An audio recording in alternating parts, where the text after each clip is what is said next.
Bien, bonjour à tous. Aujourd'hui, nous sommes le 16 juillet 2025. Je suis revenu dans le centre téléphonique de Diderot. Alors Diderot, il a une histoire assez particulière aussi, comme pas mal de centres dans Paris. Donc c'est un centre téléphonique qui a été construit, qui a été mis en service manuel, mais qui avait été prévu pour être très rapidement automatisé. Et alors, malheureusement, j'ai oublié mon téléphone portable, j'ai mon tableau dedans, je suis parti sans téléphone. Et alors, ce n'est pas le premier à être mis en service dans Paris, mais je crois, si je ne dis pas de bêtises, il a été mis en service en 1929, 30 ou 31. Voilà, c'est une de ces 3 années. Et donc, ça a été un très bel immeuble. Je vous montrerai un peu la cour intérieure. C'est un très bel immeuble, architecte, si je ne dis pas de bêtises, Paul Gadet, qui était, c'était les vrais architectes français quand la France était encore un vrai pays, la France, avant la guerre, etc.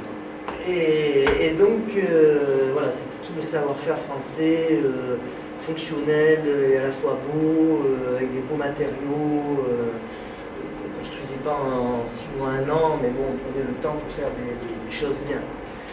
Et donc ce centre téléphonique existe toujours, mais bon, il entre lui aussi dans sa dernière ligne droite en réalité. Après, on ne sait pas trop ce que ça va devenir après 2030. Déjà, tout ce que vous voyez derrière moi, donc le répartiteur d'abonnés, il y a une particularité ici. Alors ça, c'est des constructions anciennes, les travaux, des modifications, c'est pas trop.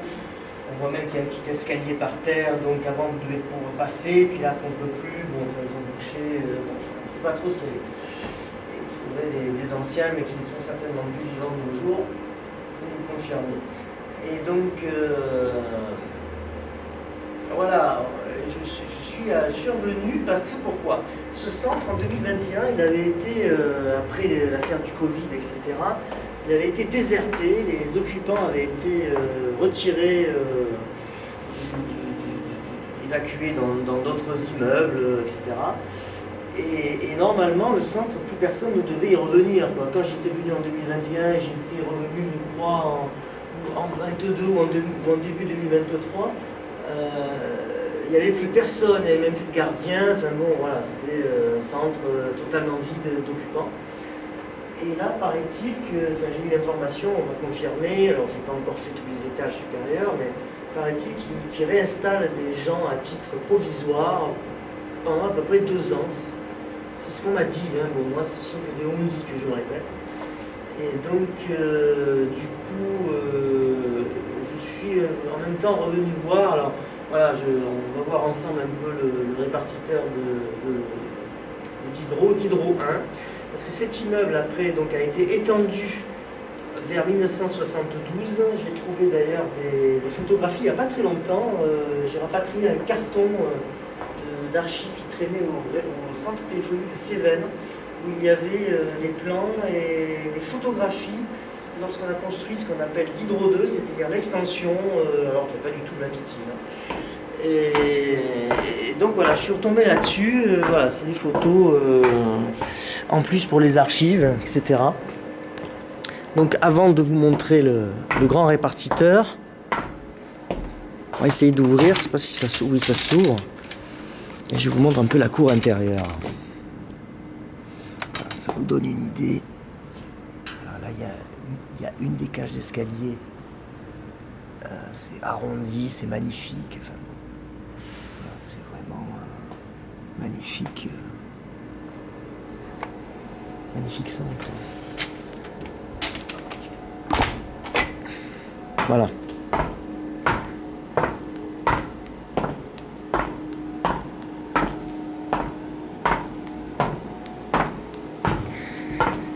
Donc, voici le répartiteur d'abonnés.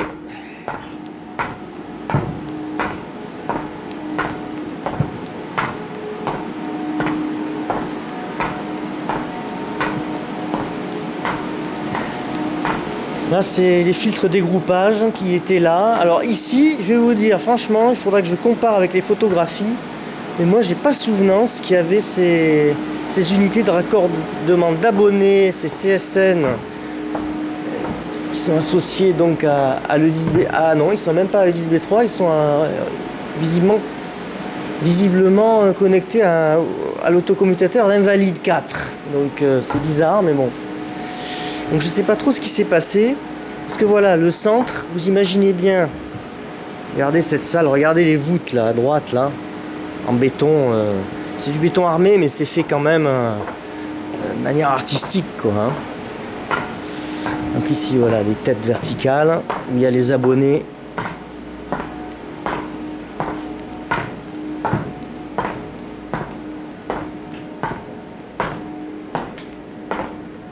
L'Hydro a toujours été un beau centre.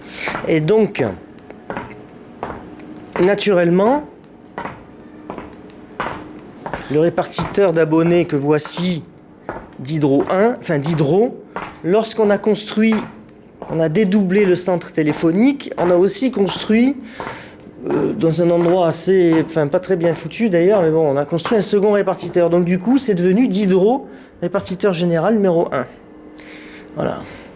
À partir des années 70.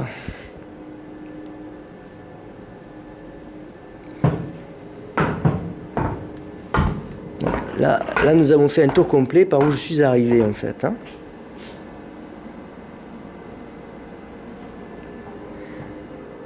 Et là, vous avez la fosse.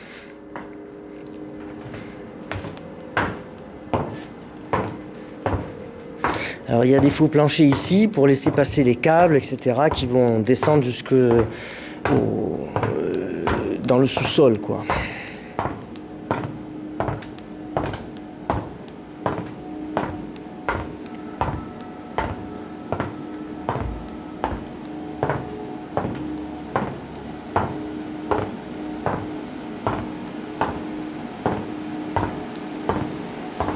Donc, au fond, nous retrouvons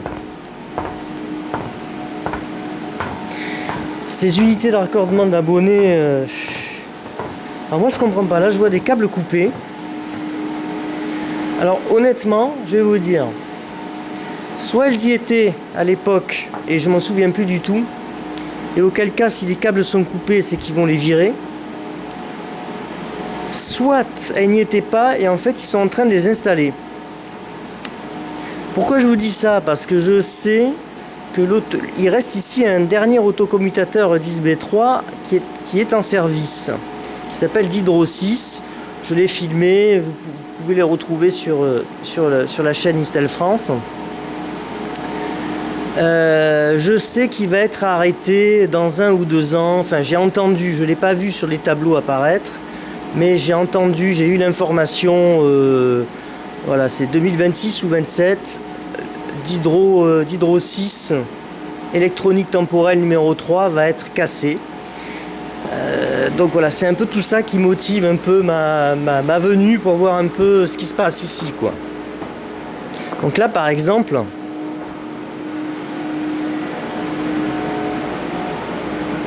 on voit des câbles ici, vous voyez. Voilà. Alors est-ce que ce sont des câbles qui ont été coupés et qu'on enlève, ou est-ce que ce sont des câbles récupérés qui vont être réutilisés? Visiblement là, regardez, quand on voit les connecteurs, ça n'a pas été coupé n'importe comment, donc voilà, la question se pose et je ne peux pas y répondre, hein, parce que si je fais un choix, j'ai 50% de chance de me tromper. Voilà, donc il y a des câbles vraiment longs, puis ils ont quand même été bien rangés, parce que d'habitude, quand on balance les câbles, on fait des sortes de tourets posés, qui sont en fait des tas, quoi, comme des boules, enfin, ça fait des genres de bobinaux, quoi, mais grossiers, quoi. Tandis que là, c'est pas le cas, alors je ne sais pas trop. Et à côté, ici, il y a d'Hydro 4. D'Hydro 4 MT25. Alors ça sent le sapin pour lui, c'était une très très belle machine, une des plus belles avec les voûtes là, en béton armé, c'est magnifique. Là j'avais pris des photos, j'avais fait tout mon possible hein, j'ai fait tout ce qu'il fallait, ce qu'on pouvait faire en termes de photographie pour garder, quoi.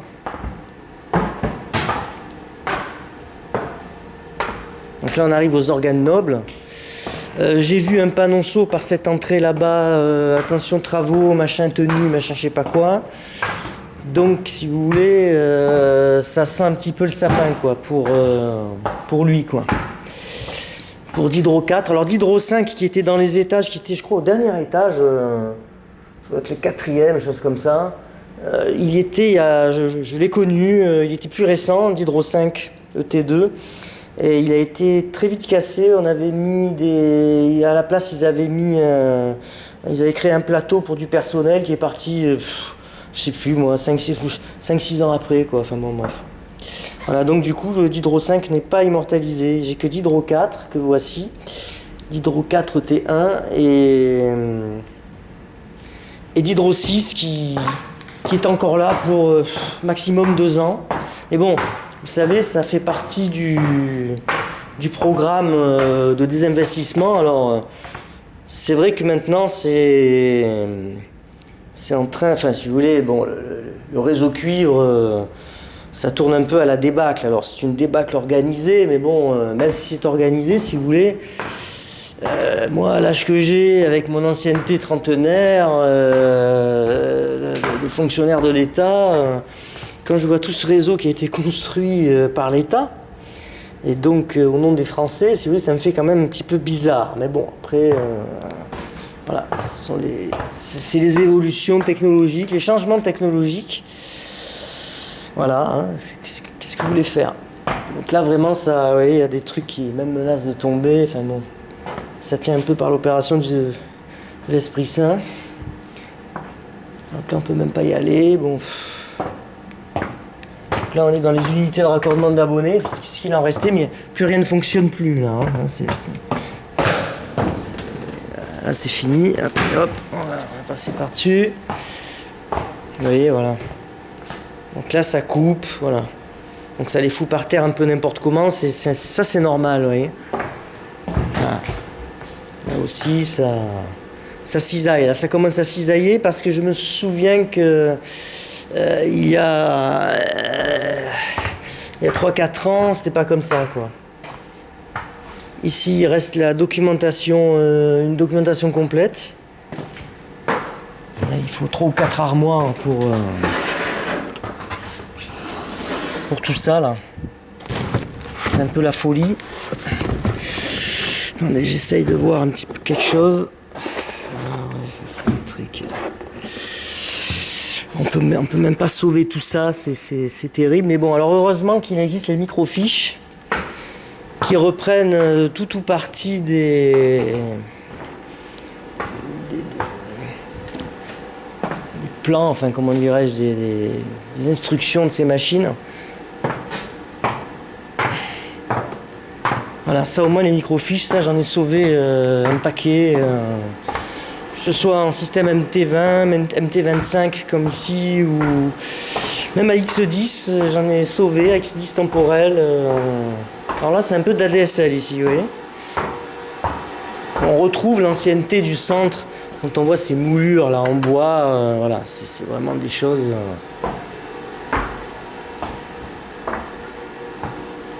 Ça servait à la fois à faire beau et à protéger des arêtes,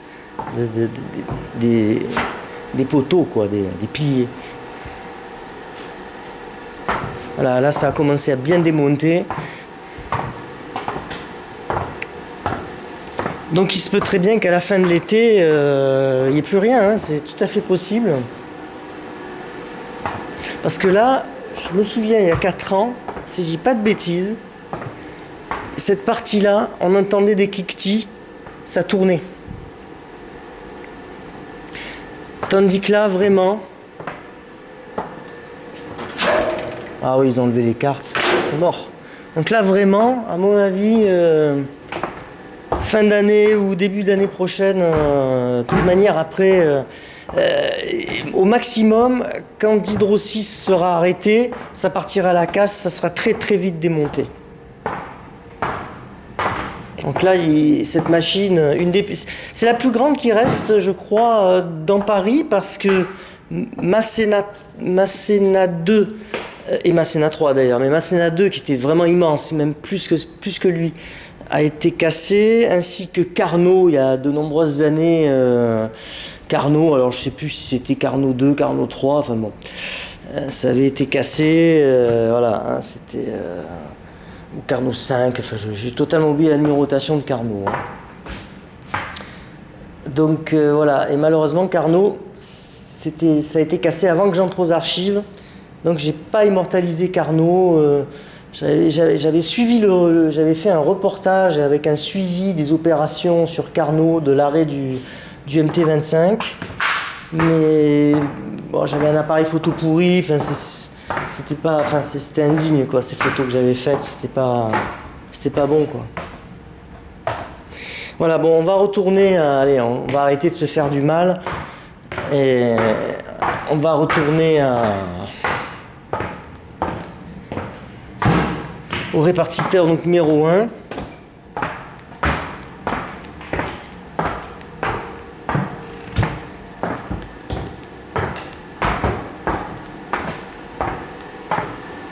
Magnifique. Ouais, c'est la dernière fois que je le revois là. C'est clair.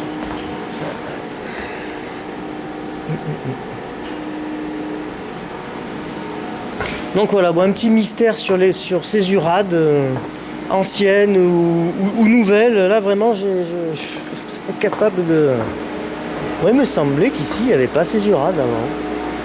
Je crois bien qu'il y avait même des bureaux, non? Ou je sais plus, il y avait des... Je crois bien. Hein. C'est un peu étonnant ça, tout ça. Voilà, je sais pas. Des trucs qui restent là. De Mathusalem, là. Ah, attends. Ça, c'est quoi ce classeur? Non, on l'a, ce truc-là. J'ai déjà fait sauver ce classeur.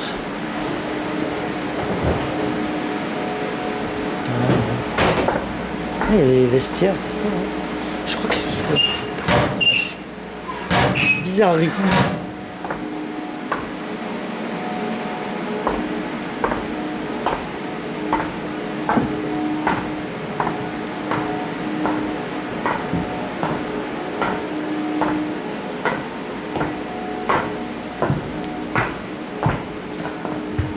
On va se mettre ici, là.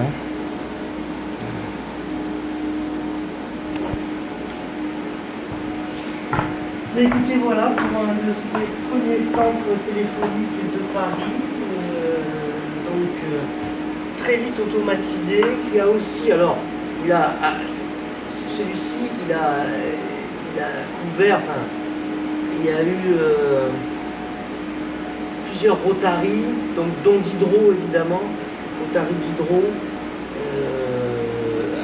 à Diderot. En 77, je crois qu'il y avait eu la première boutique dans Paris, première téléboutique ou agence dans Paris. Gérard Terry était venu avec feu Norbert Ségard, grand secrétaire d'État des BTT, dont je vous ai déjà parlé. Ils étaient venus ici, ils avaient fait un discours au rez-de-chaussée, etc. Bon. On a quelques photos de ça. Inaugurer l'agence aussi, donc voilà, c'est quand même un centre qui a compté, c'était un des 4 premiers qui abrita en plus un autocommutateur de transit Rotary, donc c'était Diderot CTRI, un centre de transit Rotary. Voilà, donc c'était les débuts pour couvrir avec Vaugirard, Carnot et je crois Nord. Je ne vais pas dire de bêtises. Il y avait 4 gros centres qui couvraient ce qu'on appelle l'intégralité de la zone Rotary automatique ou à automatiser. Au fur et à mesure qu'on automatisait, il y avait 4 centres de transit dans Paris même.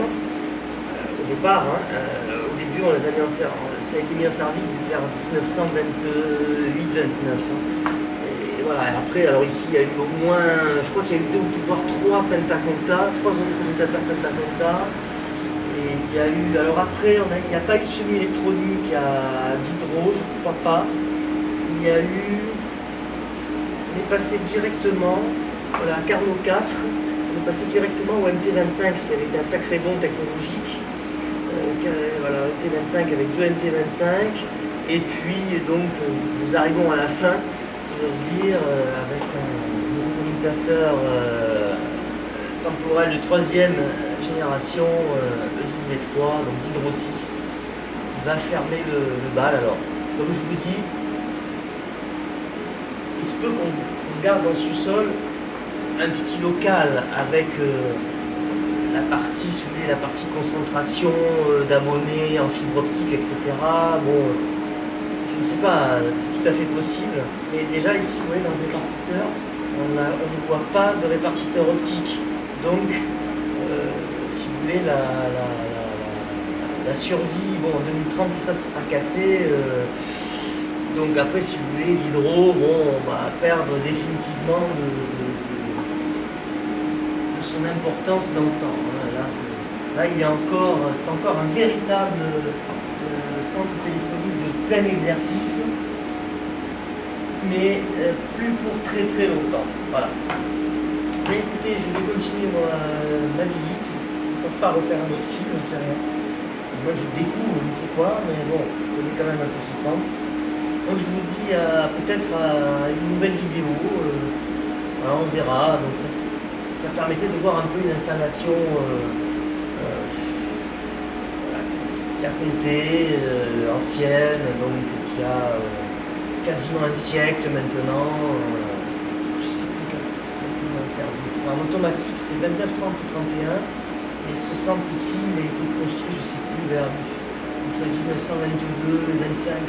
Je dirais ça à vue, avec des procédés de fabrication qui étaient en avance sur leur temps. Et d'ailleurs, on est en 2025, ça tient toujours, le centre est sain, il n'est pas pourri comme les centres plus récents, j'ai pu en voir dans des états très très bizarres. Mais bon, celui-ci est tout à fait sain, c'est de la belle qualité. Je pense aussi qu'il y a une obligation d'entretien qui nous incombe. Construction de poêle gadé, c'est plus ou moins classé, etc. Donc on peut pas, grâce à Dieu, on ne peut pas transformer ce centre en friterie ou en je ne sais quoi. Donc on espère que ça sera quand même, qu'il aura un rôle digne après nous. Parfois, croisons les doigts et puis je vous dis à tantôt.